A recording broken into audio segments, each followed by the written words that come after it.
Laurence Richard, bonjour. Bonjour Mété. Merci de venir témoigner pour Femmes et Entrepreneurs. Vous avez fait, comme un certain nombre, vous aviez un emploi salarié qui vous convenait finalement pas si mal dans une entreprise importante.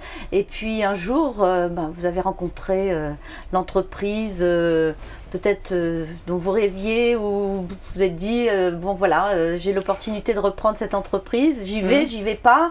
Alors qu'est-ce qui a fait que vous y êtes allé? Alors c'est vrai que j'étais salariée dans un grand groupe américain depuis 20 ans, j'avais fait un petit peu le tour aussi de mon poste, et j'avais depuis déjà quelques années l'envie de créer une entreprise ou d'en reprendre une. J'ai trouvé effectivement une société qui me convenait, qui semblait me convenir en tout cas, et qui pouvait être dans mes cordes, et j'ai sauté le pas en fait, mais c'est vrai que j'ai été aussi très bien accompagnée par mon mari qui est chef d'entreprise et qui m'a incité à le faire et poussé à le faire en me disant que de toute façon j'étais capable de reprendre une entreprise. On a besoin parfois d'un petit coup de pied aux fesses pour sauter complètement de l'autre côté du fossé. C'est vrai que de sauter le pas, ça a été une décision qui a mûri quand même quelques mois, parce que c'est pas si évident que ça. Puis vous savez que vous lâchez tout pour reprendre quelque chose de complètement inconnu. On a peur de lâcher la proie pour l'homme, comme on complètement. dit. Et une activité nouvelle pour moi, donc c'était pas non plus évident.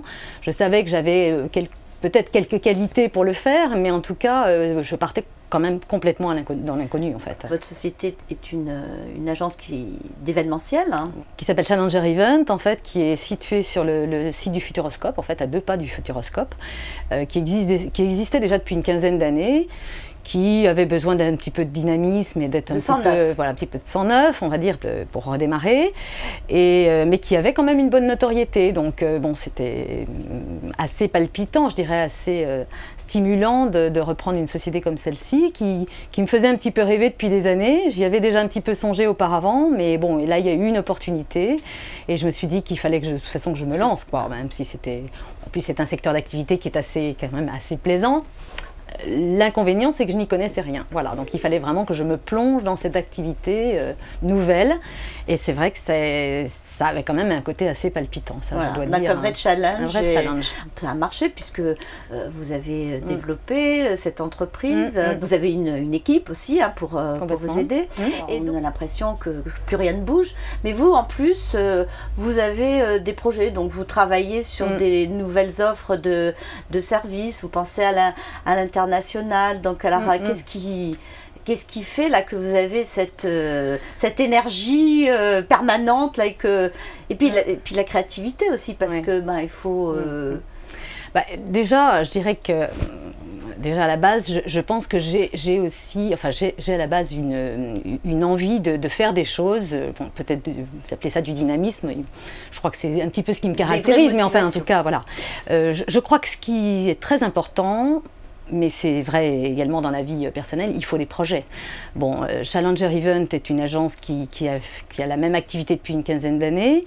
Il y avait des périodes dans l'année qui étaient plus calmes, et moi je me disais que c'était un petit peu dommage de ne pas combler ces périodes très calmes, et donc je suis partie sur un projet à l'international complètement innovant, et qui n'est pas encore terminé, qui n'est pas terminé, mais qui est très très bien avancé, et je dirais que là je suis en train de finaliser tout ce projet, et il était important aussi pour moi que je me fasse accompagner, que je prenne des conseils auprès des institutions, ou des organismes qui existent, parce que c'est un projet complètement innovant, et puis en plus à l'international, et c'est... Voilà, donc c'est encore un domaine où vous avez besoin d'apprendre, et je crois que c'est le rôle d'un entrepreneur aussi d'apprendre, et en prenant des conseils, quelque part on apprend de ces conseils, et puis on progresse soi-même. Voilà. Alors comme apparemment votre agence ne vous suffit pas, vous êtes extrêmement engagé,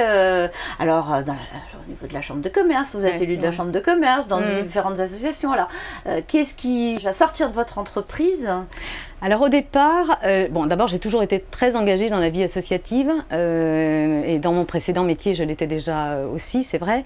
Je pense qu'on ne peut pas, enfin en tant que chef d'entreprise en tout cas, on est seul quand même. Hein. Et moi j'avais besoin de rencontrer des gens qui avaient des problématiques un petit peu identiques aux miennes.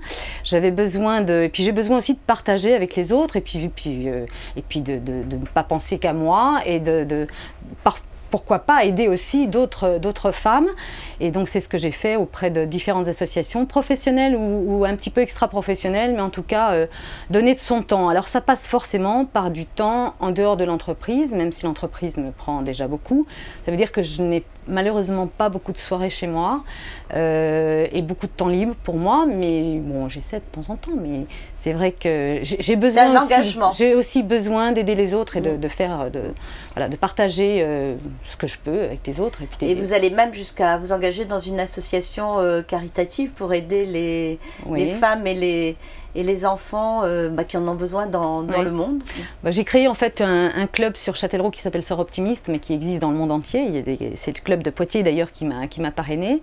J'ai créé cette association donc en 2006. J'ai eu 4 ans de présidence, qui a été quand même assez long parce qu'il fallait créer le club sur Châtellerault, donc recrutement, mais c'était mon métier auparavant.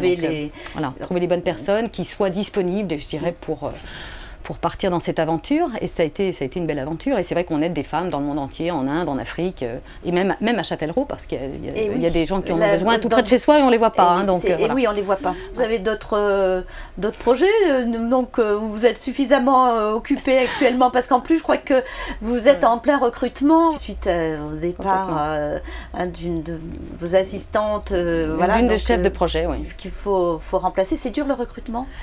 C'est difficile.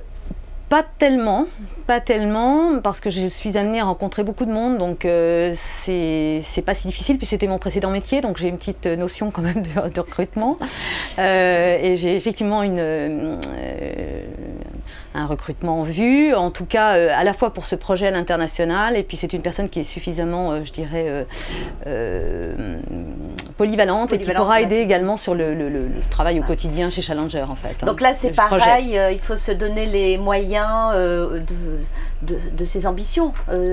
À partir du moment où vous partez à l'international, clairement, c'est plus forcément les mêmes compétences qui... Non, il faut des gens qui parlent plusieurs langues. En l'occurrence, cette jeune femme parle le mandarin, le portugais, et le portugais m'intéressait particulièrement, le mandarin aussi. Et c'est vrai que c'est une jeune femme qui a pas mal de compétences et qui est complètement emballée par mon projet justement sur l'international et qui attend mon feu vert en fait pour démarrer. Voilà. Très bien Florence. Alors un dernier mot pour toutes ces femmes qui nous écoutent. Ce que je peux dire, c'est que partir dans une aventure de reprise d'entreprise ou de création d'entreprise, c'est merveilleux, c'est extraordinaire, c'est très dur. C'est très très dur.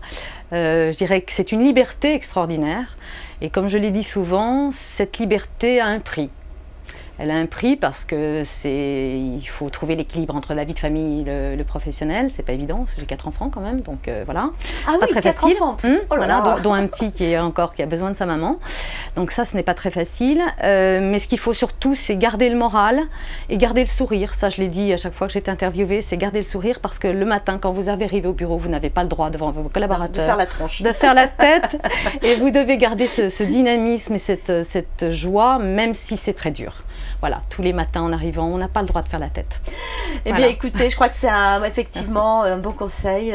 Merci beaucoup, Florence. Je suis sûre que votre projet à l'international va réussir. En tout cas, je vous le souhaite de tout cœur. Et puis, bravo et bonne continuation. Merci beaucoup.